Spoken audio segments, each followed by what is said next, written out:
back. Here. Not a little camera. Oh, hairline. Pull your life together. Okay.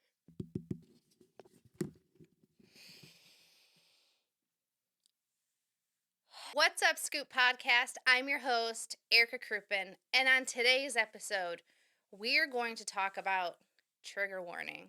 Trigger warning. We're going to talk about seasonal depression, seasonal sadness, holiday depression, holiday sadness, whatever you want to call it.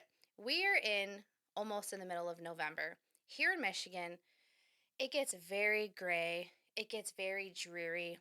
There's not a lot of sunlight. It's only daylight from like 8 a.m. to like 4:30, 5 o'clock, and then the rest is just dark and it's cold and it's rainy. And sometimes you feel like it's just so sad. It's just so sad until April and May rolls around. So if you're interested in hearing my personal experiences, my personal thoughts, just know I'm a professional pooper scooper. I'm not a doctor. I'm not a professional when it comes to any of this. But what my credentials are is I am a happy, sad girl. I am somebody that's bubbly. I am somebody that puts a smile on a lot of people's faces. I am somebody that is a friend to many people, but I'm also a person that struggles with deep-rooted anxiety, struggles with highs of highs, lows of lows, and also struggles with insecurities and depressions. So I've been able to overcome a lot. It's been some work. It has been some work, but I've been able to manage all of it. I've been able to build a successful business.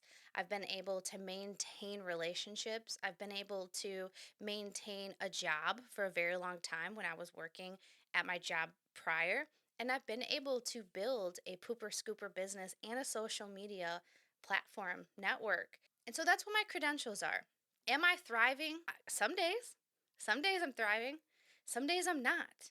And it's all a part of navigating it and working with what you got when you have it. So if that sounds interesting to you, stay tuned. But before we get into the meat of our show or episode, how are you? How are you doing? What's been up with you? How has your week been? Sound off down in the comments if you're watching this over on YouTube. Unfortunately, if you're listening to the podcast, you can't do that. But if you're hanging out with me over on YouTube or Instagram, that's where I'm able to interact with you more and we're able to go back and forth with each other.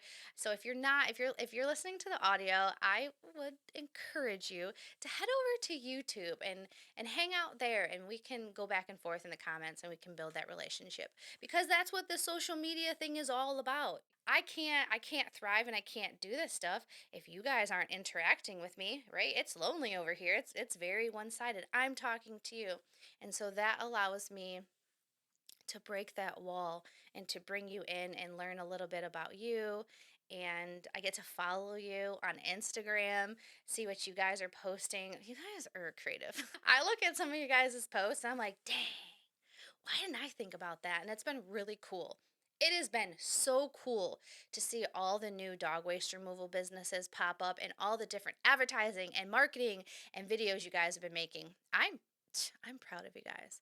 I am so proud of you today. Now that I gave you your daily praise, let's get into talking about sadness. Okay, and like I said earlier, I'm not a professional. I'm just a pooper scooper that's a happy, sad girl. Okay, happy, sad girl, an anxious lady. I'm 36, so I'm probably a lady now, but it's fine.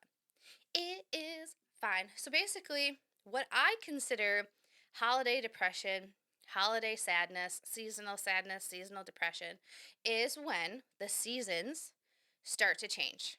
Okay, and for me, a lot of times it's around this time of the year. October, November, December, January, February, March.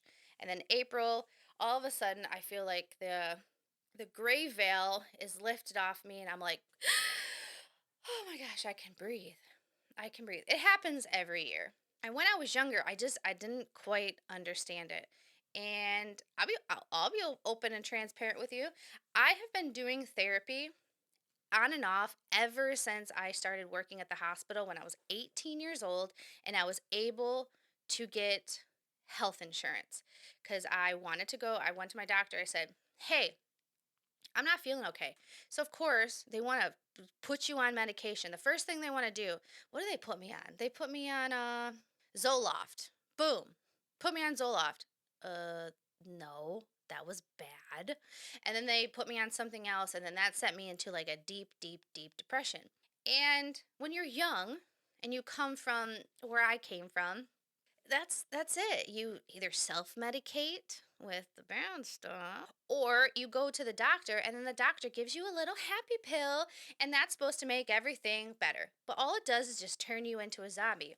And yeah, my highs of highs might be a lot, but I enjoy that. When I'm super high, like I'm able to get a lot of stuff done. I start a business. I'm motivated. I'm able to do things, okay? So I didn't want to take that away, right? But then the lows get so low that it's almost like you would give away those highs and just kind of stable yourself out. And that's what the doctor told me. They're like, "Well, this medication is going to take you from high of high to low of low and it's going to neutralize you." I said, "Okay, sounds good. Sign me up. Put me on it." I didn't like it. It was terrible. So, what I ended up doing is getting off all of that stuff and figuring out ways to manage and have a relationship with my mental health. If it's a mental illness, mental health, whatever it may be, I decided we're going to have a relationship and we're going to keep working on it because I don't want to have to be stuck on a medication or tied to something that if I were to run out of it, if a pharmacy were to not have it in stock, I wouldn't be able to function. That's the same thing with Adderall and the same thing with those other type of medications. Been there, done that over the years. And I'm not saying that medications are bad. That's not what I'm saying. All I'm saying, and like I said, this is my personal journey. I've been through it. I've done it all. Would some Adderall probably benefit me at a lower dose? Yeah. Yeah, it probably would. But long term, I don't know how that's going to affect me.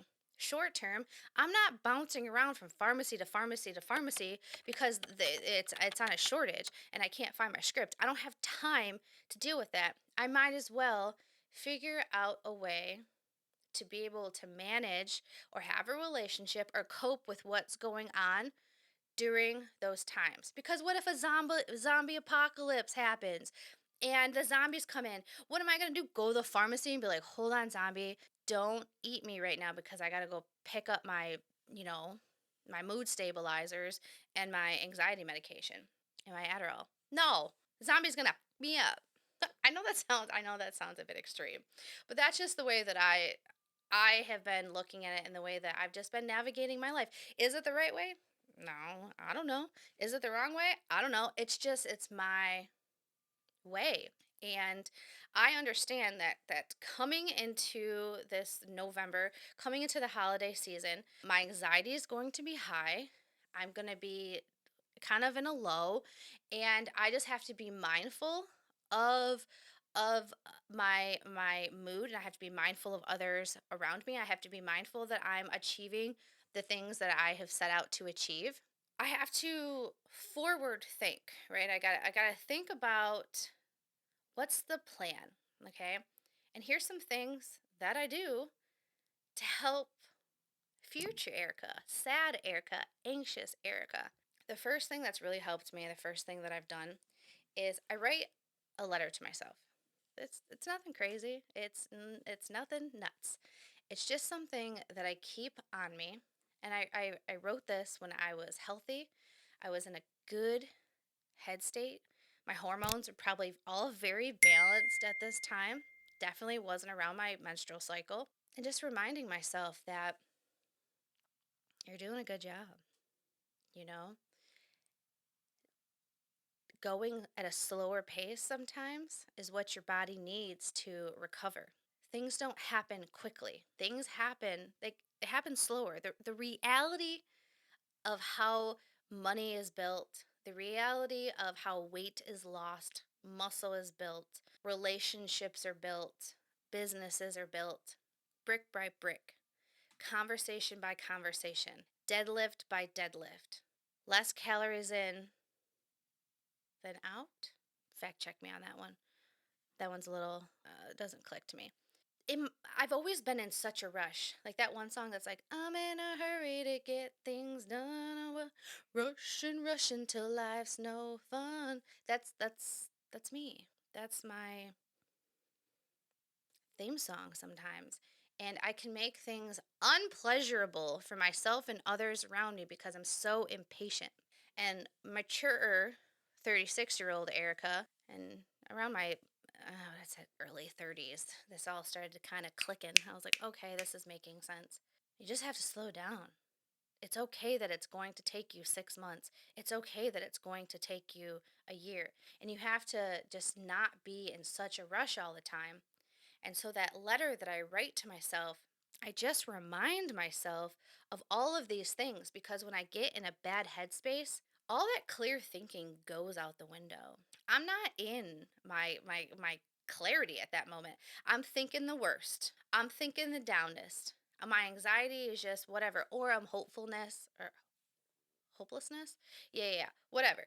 I just have to remind myself to look at that letter and read what I wrote to myself, and I'm not going to tell you what I wrote to myself because that's personal to me, but I hype myself up. I tell myself I'm a baddie. You're a good wife. I'll give you this little snippet. A lot of the things that I'm insecure about, a lot of the things that I get down on, I just write reminders to myself and I just read it. And I even say in there, like, Erica, you're reading this right now because you're not in a good headspace. But just remember that this is going to pass and you'll be okay. So just work the plan. And then I also have the plan on the paper, like what the plan is. What am I supposed to do? Because if I work the plan, I stay on task, I stay on track, then I'm not having to play catch up when it's all said and done. And also being mindful of being aware. I know this sounds exhausting, but it's exhausting being me. Okay. You have to be aware enough to be like, okay, this is happening. Okay, this is happening. I'm slipping. And that's what happened to me yesterday. I started slipping. As you guys know, I've been doing the 75 hard. I failed it quite a few times. Quite a few times I dropped the ball. I couldn't do it. So what I did was is I got an accountability group of some ladies and we completed it. Yeah, the crowd goes wild. It was great. And then I told myself, well, Erica, you're not going to give yourself a break. You're going to go right into phase 1 of the Live Hard program, right from 75 hard, because if you give yourself time to fall off the wagon, we know the self destruction that you can do because things can get real wild over here. So I just jumped into it, but I didn't really plan. I just said, like, okay, I'm just going to do the things I was doing before. I'm going to take the 5-minute cold shower. I'm going to do the 10 minutes of dedicated meditation. And then I'm going to do the 3 critical tasks. But I didn't have a game plan for that stuff. So it didn't go well. And then because I was stressed out, I grabbed a bag of wrap snack chips that my husband got from Sam's Club because he bought an entire box. And I ate it in bed. And you might be like, okay, so what? I ate a bag of chips in bed every day. For me, that's unacceptable. That's unacceptable for a couple reasons. One, I don't need to be eating bed or food in bed. It's kind of gross. Two, eating chips when I'm trying to lower my fat, I'm trying to lower my visceral fat, and I'm also trying to fuel my body with healthier, more whole foods that are going to help me like prolong the aging and diabetes and heart disease and all the other crap that's out there because I don't want to be on pills. I don't want to be on medication. I don't want to be that person that's at the pharmacy that's like old and crotchety and mad because they're out of my insulin and then I have to bounce around from pharmacy to pharmacy. If I can try to prevent that, I'm going to. So I think that's how I think about this stuff. And so I ate that entire bag of chips. So then I felt gross. I felt bloated. My feet were super hot. And because I had that taste, I had that taste of that delicious processed food, I was hooked. I was invested. Instead of spending more time in the refrigerator with the fresh fruit, I was just all up in the cabinet that's to the left of the refrigerator with all the processed foods. And I fell off the wagon. I didn't work out. I didn't do the shower. I didn't read my book. I just grazed and ate all day. I didn't even leave. I'm not even 100% sure if I brushed my teeth yesterday. It's disgusting. Okay. And today my stomach is jacked up. My stomach hurts so bad today. And that's the effect of what I was doing to my body. So I reached out to my accountability group and I said, I messed up. I got to restart. Do I have to restart the 75 hard? No, not the whole thing. I just have to restart phase one. But I could have easily just been like, checked off all the boxes and been like, okay, I'm just going to complete. It's just one day. But in my heart, I know that that's wrong and I'd be a liar and I'd be a phony. And we can't have that. We got to walk the walk that we're talking the talk. So I reached out to the accountability group and I just said, hey, I messed up. I'm going to restart, you guys. And it was cool because they were there to help me up, hype me up. They were there to hold me accountable and talk about, what I did wrong and what to do to make the change to move forward. And that's what I like because it's all really about taking personal accountability. You can't do I couldn't be doing all the stuff that I'm doing, growing this business, becoming a better person, becoming a better wife, trying to become a better friend if I'm not going to take accountability for the way that I'm acting or the things that I'm doing or the way that I'm treating people. And that's the first step. And I think a lot of people that are just so stubborn and so like bullheaded that are difficult people to be around sometimes. It's like they just don't want to take accountability for their stuff and they're basically just like F your feelings, like I don't know what to tell you. And that's okay. Like if that's the type of life that they want to live, because their shit don't stink and it's my way or the highway, okay. I don't have tolerance for that because I want to be in relationships with people to where, if we make a mistake or we say something that's out of pocket or there's a miscommunication, I want to be able to have a conversation, talk about it, own it, right? A good friend of mine just taught me that. I had relayed some information to him that I did not relay it in the best way, in the best manner. And he brought it to my attention. And at first it made me very emotional, right? But then I had to really look at it and I owned it, okay? Talked about it and then kept it moving. And those are the type of relationships that I want. And a lot of the relationships that I had in the past, I wasn't able to do that. There was no ownership because they didn't have emotional intelligence. Okay? It takes time. It really does take time and hard work to have that emotional intelligence. And I'm not the best at it, but I'm a work in progress and I really am trying to work at it.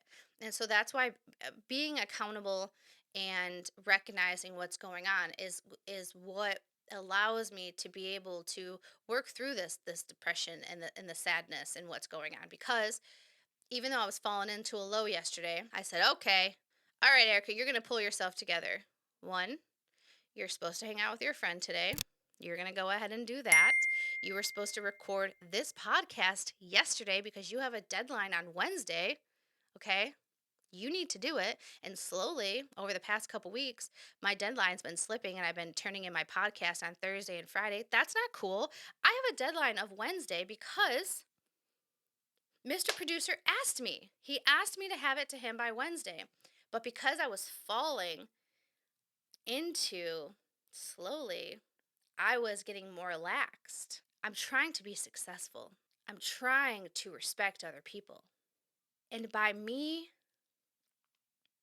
not holding up my end of the bargain with things that I'm supposed to be doing, not only is disrespectful to other people, it's disrespectful to me as well, and it messes with my head. Okay? So last night, when I laid down, I regrouped. I said, you spent too much time on social media. You ate a bunch of garbage. Your husband asked you to go for a walk and you made excuses of why you couldn't go for a walk. Really, Erica? You've been walking every single day for probably the past 85, 90 days, and all of a sudden you're like, oh, I just don't want to. You had COVID. You had COVID and you went and still walked. But last night I made excuses. And if you don't recognize this stuff sooner than later, one day turns into two, two turns into seven, seven turns into 52, and then it's been a year, it's been 2 years, and then a decade of your life goes by, and you're like, what did I do? Why didn't I make a change? Because you can't make all the changes at once. It's the little things, it's the boring things. And I think social media just shows us, it does, TV, it shows us the highlight reel, and that all these things happen so fast for these people, but they don't. It's the boring stuff. It's the stuff that you don't want to do. It's the choosing of the vegetable or choosing of the water over the sugary snack. It's going for the or going for the walk instead of laying on the couch and scrolling on social media and watching people's highlight reel, and next thing you know it's been an hour and a half and your thumb hurts because you're just scrolling. It's addicting and it's disgusting, and it truly is messing with our heads. Okay? Do you ever just put your phone down and just walk away from it? I challenge you to do that. Even though I love that you guys are here and I love that you're watching my podcast and listening to the podcast, I do challenge you to put your phone down. This is probably more or less for the women. My husband could leave his phone for weeks and not even care. Put your phone down and just walk around the block by yourself. No phone. And just be in your head, be in your thoughts. You know how when we go to lay down, we've been busy all day. We've been super busy all day. And we go to lay down, and then all of a sudden our minds just start racing. We're like, oh, we didn't do this. Oh, we didn't do that. We have to do this. And then we catch ourselves like getting up, going and writing something down on the calendar, or going and locking the doors, or swapping over that load of laundry that from the washer to dryer because you don't want it to be smelling all funky, whatever it is. It's because we've been so busy, we've been so stimulated all day, we haven't given our brain time to like decompress and fire all those neurons and things that have been suppressed. So that's why I've really been enjoying the nighttime walks that I've been taking, because if I leave my phone at home and I just go walk and it's just me and my thoughts, all of those things I'm able to think about before I lay my head down on bed, and they've already been worked out.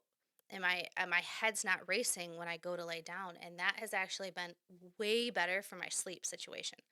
Now, have I been sleeping spectacularly? No, because my husband's a rotisserie chicken and he just rotates and rotates and rotates and rotates all night, and then he just thinks that I'm going to fall off the bed. He thinks that I'm going to fall off the bed or somebody's going to steal me in the middle of the night. So he just holds me so tight. And I just don't want that. I just want my space while I sleep, because we have different sleeping styles. But on the flip side, I do appreciate that he loves me so much. I am very grateful that I have a man that loves me so much. But I could be much better to him if I could freaking sleep. So we're trying to figure that out. We're trying to figure out that in the marriage. And, sleep is very important for your emotional health. I notice that I make poorer decisions when I'm sleep deprived.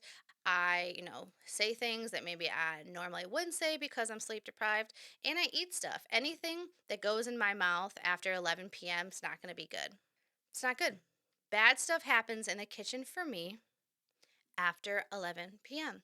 I can make good decisions for the most part earlier in the day. It's because we have more, I don't know what the proper term is. I don't know what it is, but we have better decision making abilities, juices, whatever is going on in our brain. We have those earlier in the day when we wake up, and as the day goes on, we use them up because we're making decisions all throughout the day. We're doing this, we're doing that. Should I do this? Should I do that? I don't know. And by the time 11 o'clock hits, all my good decision making is out the door. So it's just creating a boundary of just not going downstairs after 11 p.m. so I don't get down to business in the cabinet. Because you know how fast you can eat 1,000 calories after 11 p.m. with a jar of peanut butter, a Rice Krispie treat. Not just one, two. Gets a little weird down there. It does. But all right, let's refocus. All right, things got a little squirrely there for a minute. I was daydreaming about peanut butter and Rice Krispie treats. Oh, they're so delicious. But anyways, they're not good for you. But so I got the letter.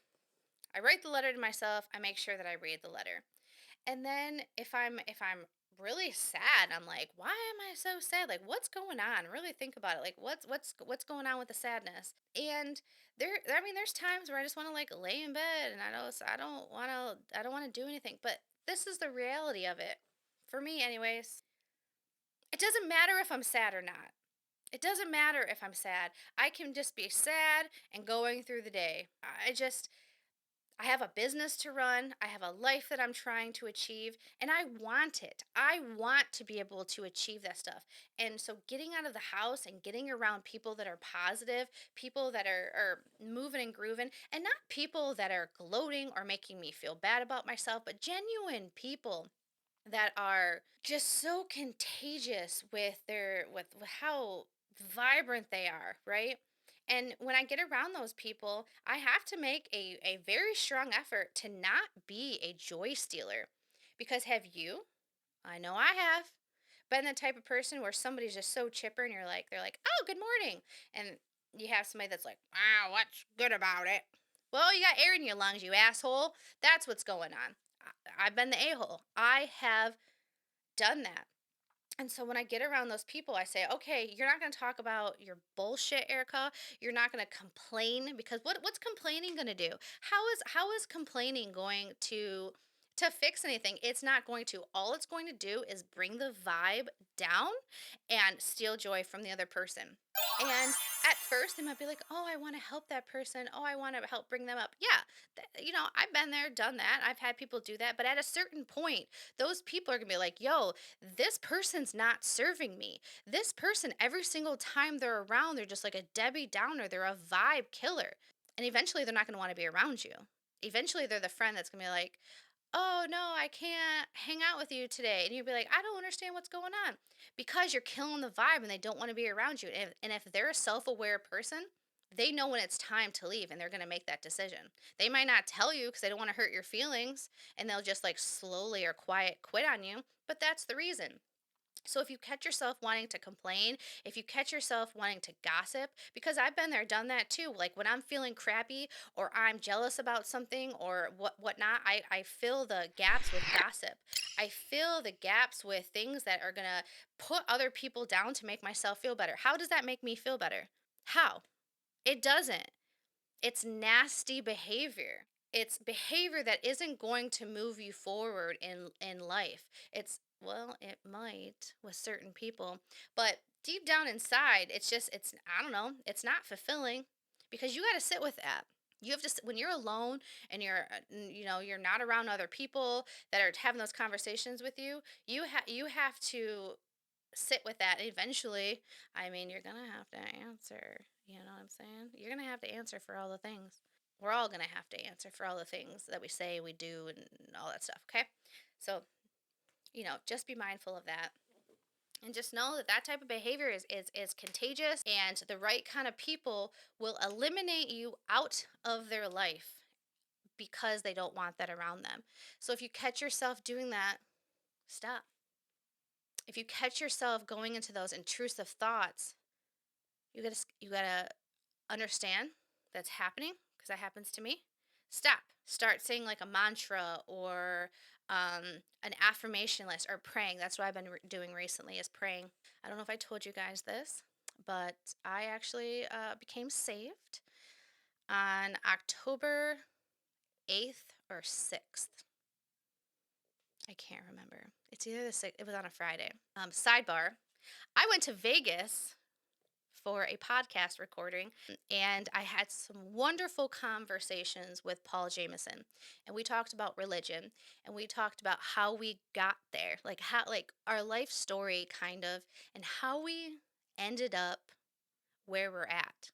Vulnerable moment. Him and I had some really good conversations, and he started talking to me about the Lord, and it really spoke to me. I had a very vital there was a very vital moment that happened in my life that was very pivotal. I recorded the podcast. I came home. I contacted the pastor at the church that had been attending because I had started going to church about 6 or 7 weeks prior. I said, I would like to have a meeting with you. I need to ask you some questions. They said, yeah, sure. So I asked them the questions. We talked about it. They were very informative, very happy about that. And I got saved that day. And I've been doing Bible study every Friday since, just learning about the word, learning about the church, educating myself because I don't know it and I don't know about it. And for me to feel confident with things, I need to educate myself in some type of way. Okay? So that's what I've been doing and I believe that I'm going to get baptized here soon. Very excited. And because of this, I've been talking to it with some select people in my life, and they've sent me, some prayer cards, and they've been answering questions. And these are all great people that have been dancing around my life for years. And when I told them, when I said I accepted Jesus into my heart, they were so overjoyed for me. And my one friend cried, and she sent me a Marco. And, she said that her and her husband have been praying for this for a decade. For a decade. Because even though I was rough around the edges, I had some things about me that just weren't the best. They seen in me that I wanted to get better. They seen that I was a sponge, soaking up knowledge. And even if I had done something wrong, I'd sit with it, I'd think it through, I would take ownership of it, and try to be a better person the next day. And they've seen this over the years. And so even though I wasn't living a life that that they didn't really agree with too much, they still stayed in my life and they didn't push me out because I tried to be mindful of them and be respectable of how they like to live their life. And when I would go over to their house, respect their rules. Like at our house, we cuss around our kids. We say the potty words. Our kids say the potty words. They say all of the potty words, and even I'm like, dang, why the heck they bad mouths? They're teenage boys, but we allowed it to happen. So I mean, what can you do now? They do not. My friends do not let their kids swear, and so I wouldn't go over there dropping the f bombs and saying all the things. I'm mindful to respect them, and so to bring it back, we have to be mindful to respect ourselves and to get ourselves back on track. And it's important to at least come up with a game plan, a roadmap when you're healthy and when you're thinking clearly. So when sad you, depressed you, or anxious you, like things happen, right? And you can't think straight, you're able to like look at the map and be like, all right, these are what the goals were.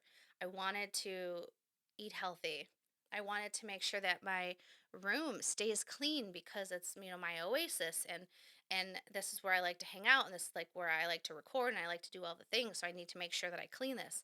So, what does that look like? Making sure that you're keeping up on your laundry so you have clean clothes and your clothes aren't stinking. You're making sure that you're taking that shower, you're brushing you're brushing your teeth, you're drinking that water. When you meet up with somebody and you're having a conversation, you're not just trauma dumping on all of them and bringing down their vibe. Okay? And I'm not saying you have to be fake. I'm not saying that you have to hide it. I'm not saying any of that. There is times you could say like, "Hey, listen, we're hanging out with a friend and like, how are you?" You could be like, "You know what? I am going through a really tough time right now.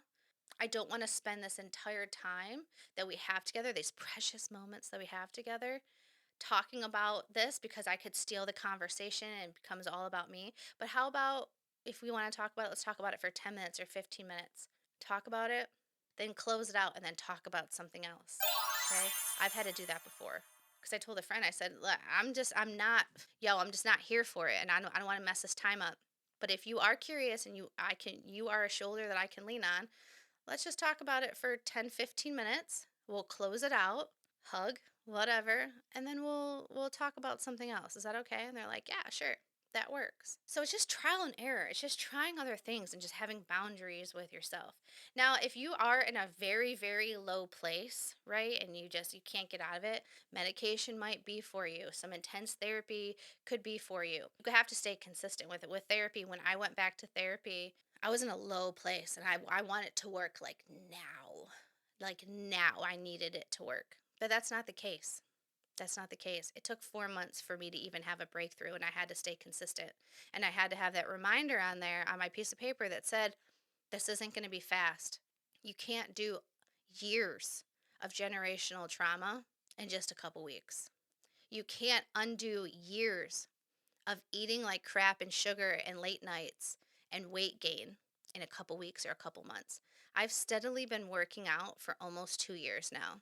Yes, I've gotten stronger. Yes, I've seen muscle definition, but the weight wasn't coming off because I didn't get my diet right.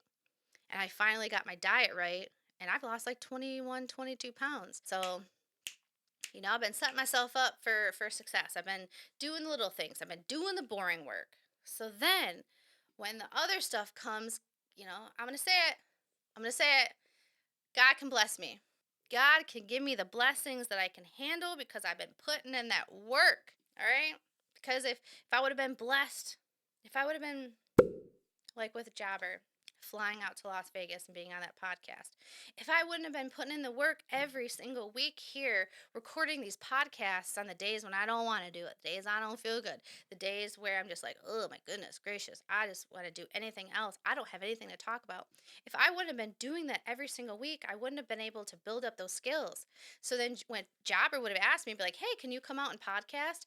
If I hadn't built or done those reps, how would I feel confident flying all the way to Vegas from Michigan, going to the hotel, walking into the podcast studio with the lights and the microphones and a production team, and Paul next to me, Paul Jameson sitting next to me with his hundreds of thousands of followers, his videos, his charisma, his online personality? How would I have felt confident enough to sit next to that man and talk about the dog waste removal industry if I hadn't been working on myself little by little every single day leading up to that moment? Did I know that moment was going to happen? No. Did I hope? Did I hope that that moment would happen? That I would be able to do something like that? Have a professional staff taking professional photos of me and get outside of my podcast studio? I'm in my bedroom right now. My bedroom's over, my bed is literally like 4 feet away from me. This right here behind me, if you're looking, this is a tablecloth. It's a vinyl tablecloth to made to look like bricks. I got clothes hanging up to the left of me. You know what I'm saying? Sorry, I'm getting all worked up thinking about this. But it's just those little things, the little daily tasks that the sadness and the depression and the anxiety will rob from you. So you got to be able to work through those little things. And eventually, the little things that you're doing, you're overcoming, it does something to your head. I don't exactly know what it does cuz I'm not a scientist, I'm not a doctor. It's just it's good stuff eventually. And I think in the world of entrepreneurship, man, that we get this picture that's painted to us. It's like the hustle and bustle, and it's fun. And they lay this music over top of it, like the rap music, right? And people are out hustling. They got nice outfits on. They're looking good. Girls are in their high heels. They got their makeup on. They're looking snatched. Guys have suits on. They got Rolexes on. They're driving the fancy vehicles. And then cue the music. It's like rap music, and you're like, yeah, I'm a boss. I'm a bad bitch. That's not the reality of it. That is that is not the reality of what most entrepreneurships lives are. A lot of times I'm doing office work and I got jammies on in my Crocs. I got a crazy side ponytail on and a face mask when I'm doing office work at night. There's a lot of BS that you have to deal with every single day with your business, with people in your life, your family, and your own personal stuff. And that's just life, man. That's just life. And so I'm going to wrap this up by saying that as long as you have people in your life and you have air in your lungs and you're doing stuff, there's always going to be hard times. You can't have the good times without the hard times. So it's all about trying to figure out how to have more good days than bad, right? Cliche. But being able to navigate those bad times and accept them that they're there and try to minimize them as much as possible, but understanding like they're not going to go away. Bad times will not go away. It's all part of life, man. And having a game plan for when those bad times come, you're like, pow, pow, pow, pow, pow, pow. You're not going to win the day, mother beep, beep. And then appreciate the good days, man. Appreciate them. And don't, like me, don't be like, I can't enjoy this day because something bad's going to happen. I'm going to get a bad phone call. That's anxiety right there. That truly happens. So, okay. Okay, this one came straight from the heart, you guys. Mr. Producer, when you listen to this one, woo, buddy. I don't know, should I say sorry? I'm not really too sure. But these are my favorite kind of episodes, and it comes straight from the heart, you guys. These are my thoughts, and this is kind of the stuff that runs through my head. So I hope it relates to you. I hope it touches you. I hope that it helps you in some way. If you have follow-up questions and you're like, hey, can you expand on that a little bit more? Hit me up on Instagram. Comment under the YouTube video. Leave a review. over on Apple Podcast. Okay? I want to talk to you guys. I appreciate you. I couldn't be doing this without you. If you weren't listening, you weren't tuning in. I couldn't do it without you guys. So I appreciate you so much. And until next time, bye.